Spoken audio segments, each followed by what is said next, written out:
All right, welcome to another episode of the Fatboy FadeAway Sports Podcast. I'm your host, Darren Breyer, along with Tyler McGurk here. Masters Sunday, April 11th, at also my brother's birthday as well. We'll shout him out in a second here. What's up, T? How you doing? Well, we had a tough loss in the celebrity community. That most celebrity deaths don't hurt me very much, but this one next to Kobe are the two that kind of got that? DMX, Dark Man X. He's the first rap album I ever bought. Was It's Dark and Hell Is Hot, and he's just What year was that? Probably 98. So that would have put you at. I would have been a freshman in high school. So that I was in seventh grade. Sixth, seventh grade, yeah. Okay. Or eighth grade, or sixth grade. Yeah, and he's very talented, man. He had a #1 movie, and he has the 10th most albums sold as a rap artist. So and he had a crazy life story. He was abused and drug addicted at 13. And he has shout out to DMX. Rest in peace. His voice was always it was so different than anybody else's because it was like and that's why that video always was funny. The X got to give it to you because he had all those dogs around the pit bulls. That's kind of what you kind of imagine that as. You know what I mean? Like you said, that rough voice to it. And very gritty. My son being named Xavier, everybody when he was born said that should be my theme song.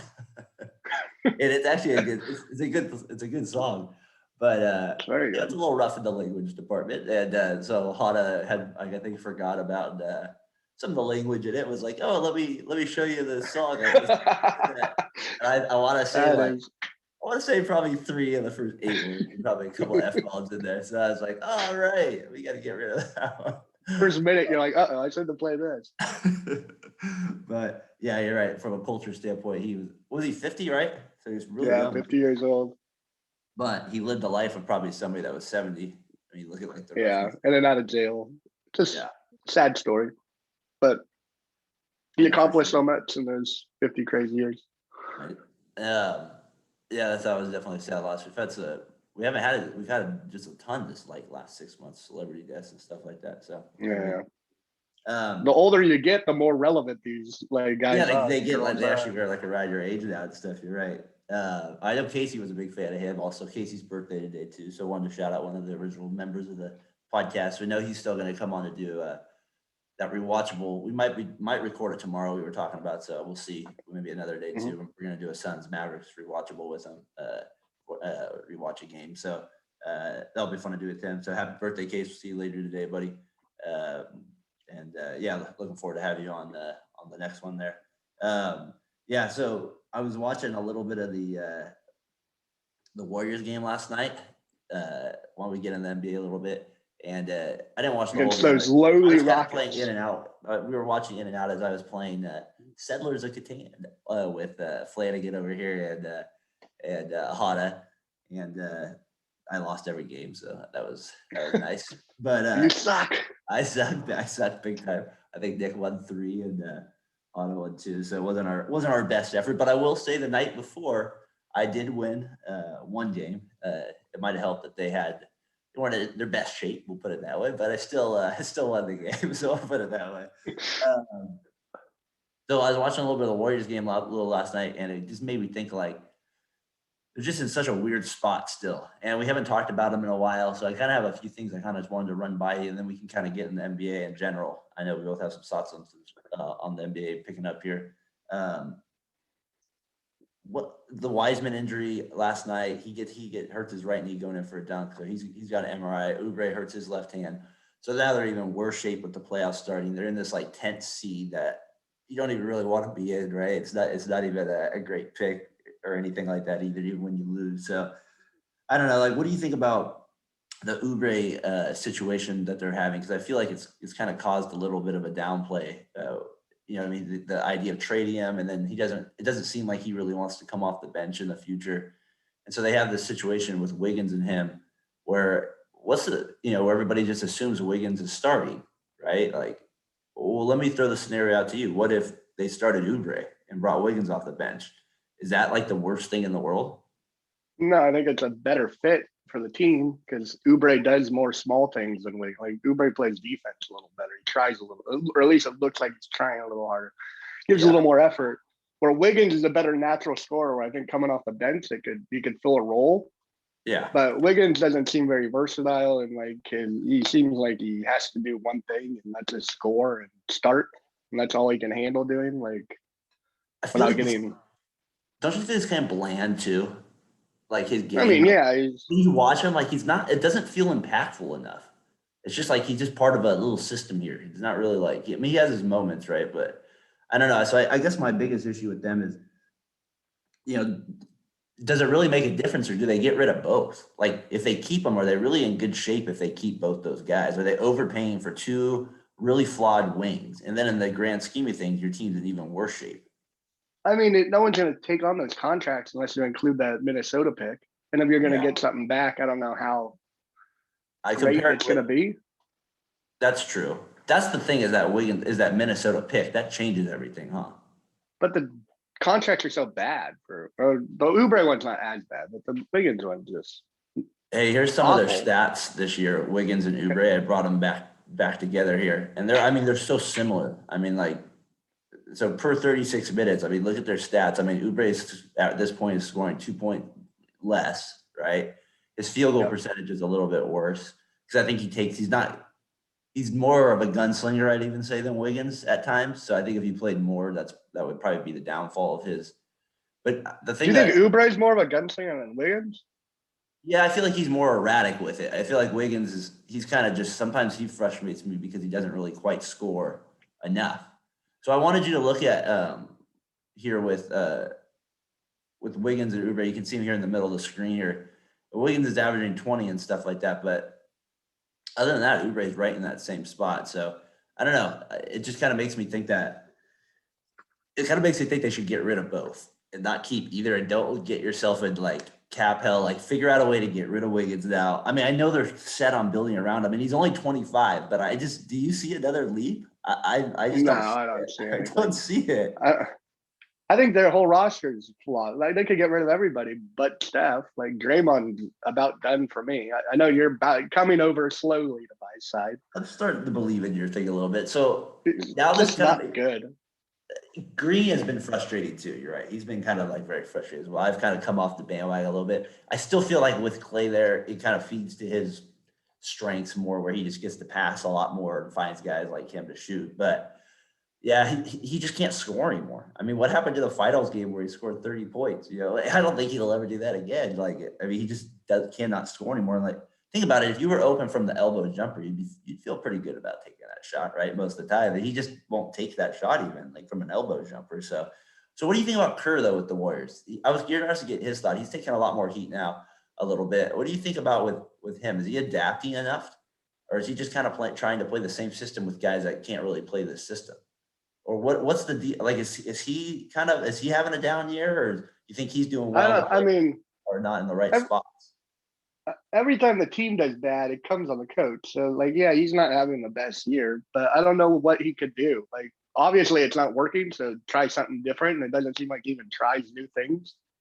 What do you think about the Wiggins one? That's what I meant. Like, try something like that more. And I don't feel like he started Wiseman enough at certain times either. No, they don't play Wiseman enough. He should have been playing 25 minutes a night plus, like every night. Who cares if you win or lose? Yeah. With this roster, get them minutes, get them touches, get them acclimated with the game. Yeah, especially somebody that hasn't played as much. Yeah, I just curious with Kerr. You know, like I think he's a great coach and stuff like that. But if they do get rid of him, hopefully they do it soon so Arizona can hire him. No, that'll be good. Hey, my last thing with the Warriors is, does Clay save this thing or not? I think he does. I think he does. So? I don't know if it. I think there needs to be another move, like a Wiggins trade or a Oubre in the 4th overall pick or some sort of. Because I don't think they're going to take this. I think they're trading this pick and packaging it with Wiggins. They need a star. Oubre. Yeah, they can't just develop another. I don't know who that young star guy is. who has talent. I tried to look at the rosters and I couldn't really think of anybody who they would actually be able to trade for. Like, I mean, I went team by team and I was like, I have no idea who they're going to be able to get. They could get like a Westbrook. Let me see if I can bring up the stats here real quick here on something here. Yeah, I wanted to see if they. Let's see if I can bring up the standings here. Yeah, because I was looking at like the Sixers, who they Simmons. I mean, that would be the chance there, right? The There's no Hawks, way they're trading Simmons. John Collins, right? Maybe there. The Heat, Butler, I guess, if he like had a down year, they could trade for him or something like that. But I I feel don't. like the Heat are reloading this offseason. Yeah, so I don't see that being the case. The Pacers, like that would be the team, maybe like, but I don't see them trading Sabonis. Maybe like Levert, but is he a game changer? No. Turner. Is he a game changer? No. Are you trading Wiggins in the 4th overall pick for him? Maybe not. Like Toronto. I guess Beal.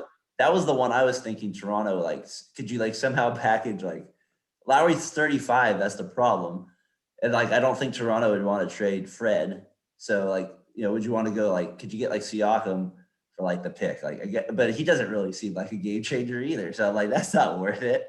And then Beal, is that enough to win? I don't think Beal's enough to win. You know what I mean? Like Beal would be a good get. I would do that. I'd take Beal and be happy and throw the balls out there and see what happens.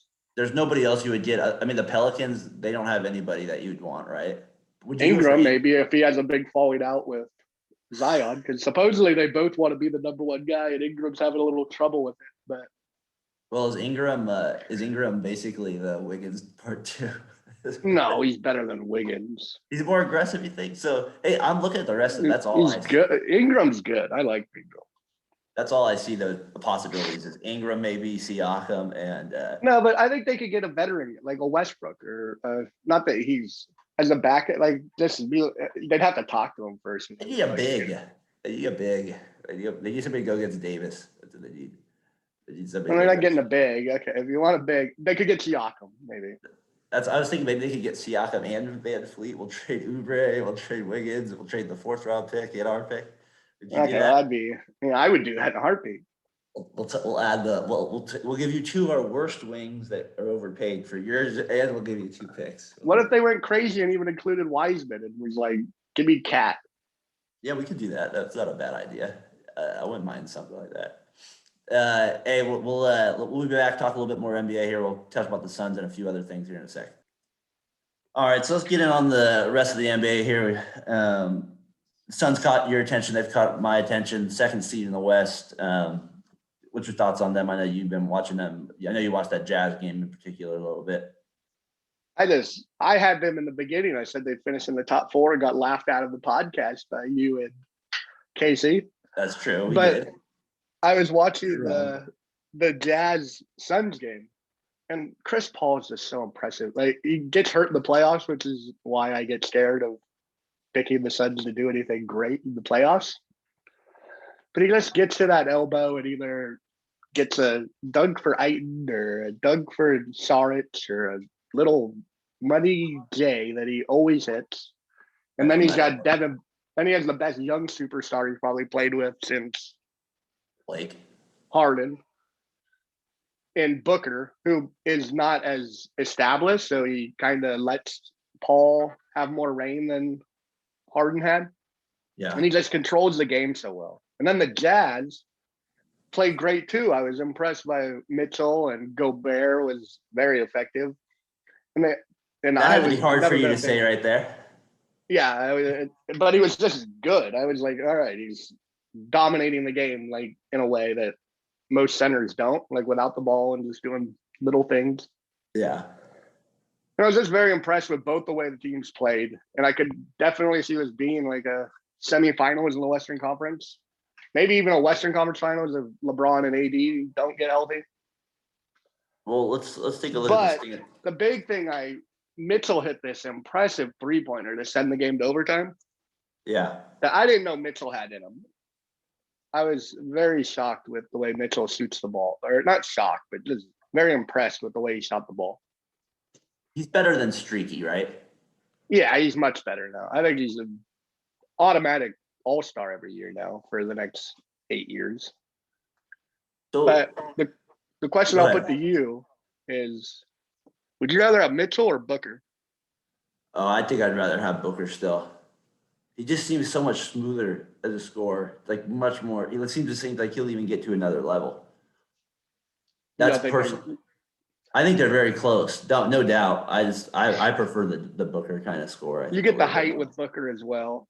You get more off the ball action. I like. But you look at their percentages. Mitchell shoots a better percentage from most spots on the floor, No, you're right. They do. which I didn't think was a thing. I thought Booker was a much better shooter and So we just looked at the whatnot. standings there. Do you think those teams are the top two in the West, right? You got the Clippers. You Well, the got Lakers are the best team in the but they might world. be start as the 6th seed. Yeah, I'd love to see that. Clippers, Lakers. Here, let's go back to the standings real quick. All right, just so we can look at it real quick. Because let's get into that real quick here in the NBA. Then we'll get on to our next sport here. But I mean, we got the West. Let's get the West here. Let's just focus on the top 6 teams here at the time. I mean, the Lakers are only it was a big win last night against the Nets, but they're only They put it on them too. It wasn't even a game. Irving gets ejected.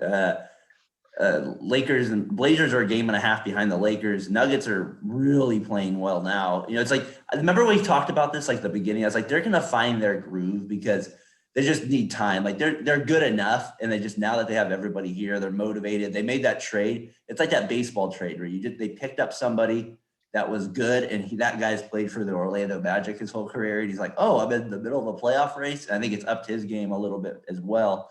So I mean, look at that 9-1, winning 8 in a row. They're right behind the Clippers now. So imagine if let's just say right now, the Lakers start as the 5 seed. I mean, is that guarantee they get by the Nuggets? You know, then they would have to play the Jazz or the Suns. I'm not saying they can't do it, but they're setting up a tough road here for themselves. So I like the Jazz and Suns to possibly get into the finals just based on maybe some people knocking each other out if it stays the way it does right now. Yeah, it's definitely an easier road to hoe. Hey, did you see 1 or 2? Hey, did you see Cantor got 30 rebounds last night? No, I did not. He broke the Blazers rebound record with 30 rebounds. I thought that was insane, though. I haven't seen a rebound stat like that in a long time. 30 rebounds. Yeah, normally it's like 22, 23. I know that's random, but my gosh, I just saw the Blazers. But you were talking about Aaron Gordon. Yeah, what do you think of him so far? I've talked to was like, oh, he just puts up these numbers because he's on a bad team and whatnot. He's a better player than I ever thought he was. Even at Arizona, I was like, this guy's a great college player because he's so big and athletic. But I think playing with Jokic, he can get to 20 and 10, and not that he just seems like he fits a role, and he's a great defender. Yeah, well, let's look at his first 7 games here in Denver. What's he off to? He the one thing he's never really been able to get though is that 3-point game down enough. But 12 and 9.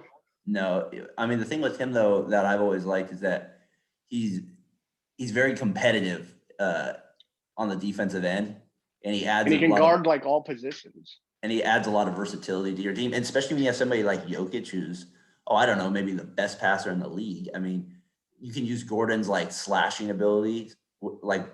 Imagine Gordon and Murray setting screens for each other with Jokic at the elbow making a decision. You know what I mean? If they got that down, that's just like the same thing as Green and Thompson and Curry setting screens for each other. The defense is in a tough matchup with something like that. So that will be interesting to see when they do that. Are you done with the NBA? You got any more thoughts? I got one other thing basketball-wise. I just wanted to get your thoughts. No, go ahead. All right, the NCAA championship game. Did you watch any of that? Yeah, I watched it all. It was disappointing game, obviously, in that set. But my question, I guess it's you, is Baylor's defense was like college or high school level perimeter defense there for a second. What do you mean by that? They couldn't even get dribble penetration. I mean, they were just up in them the whole game, man to man, staying with them for the most part. And when they got the ball to Tim A at the high post, they were doing a good job really pressuring him.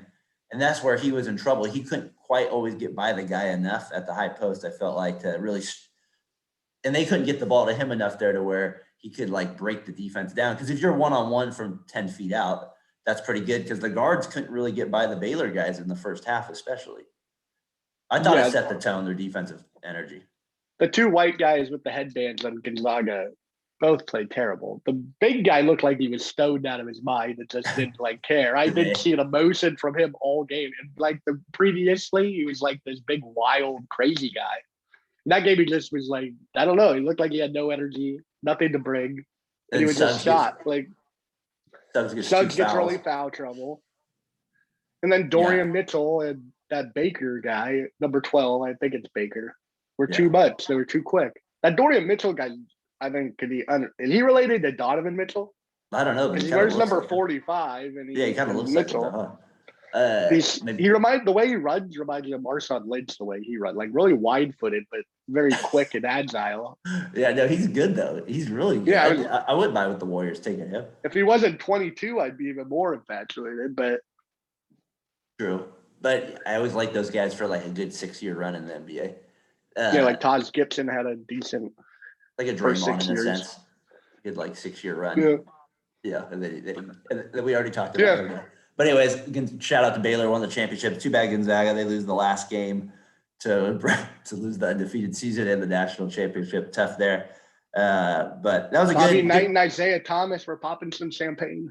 yes, they were. It was a good NCAA tournament though. I was happy with it, watching it. Did you realize the undefeated streak? Like before Indiana, there was like 10 undefeated teams the previous like 20 years, and then there hasn't been one in the last 40. It was like women's Or even college 50 basketball for a almost. little bit. No, I'm talking about like UCLA was going undefeated every Yeah, I knew. year. Well, UCLA won like what 96, 91 in a row or something. Yeah, like something crazy. So you figure that's at least 2 seasons that we're not losing a game. Probably 3 back in those days. Yeah, for sure. All right, well, that was a good talk a little NBA. We haven't done NBA in a few weeks there. The playoffs start a weird time, May 22nd. It's a lot later this year, obviously, because of COVID. It goes till July 22nd. So it's going to be like into the summer. It's going to be different watching the playoffs, little baseball, into the season like that. So a little ways to go here before playoffs start, but we'll be picking up a little NBA talk here going forward. So, we'll be back with our MLB segment.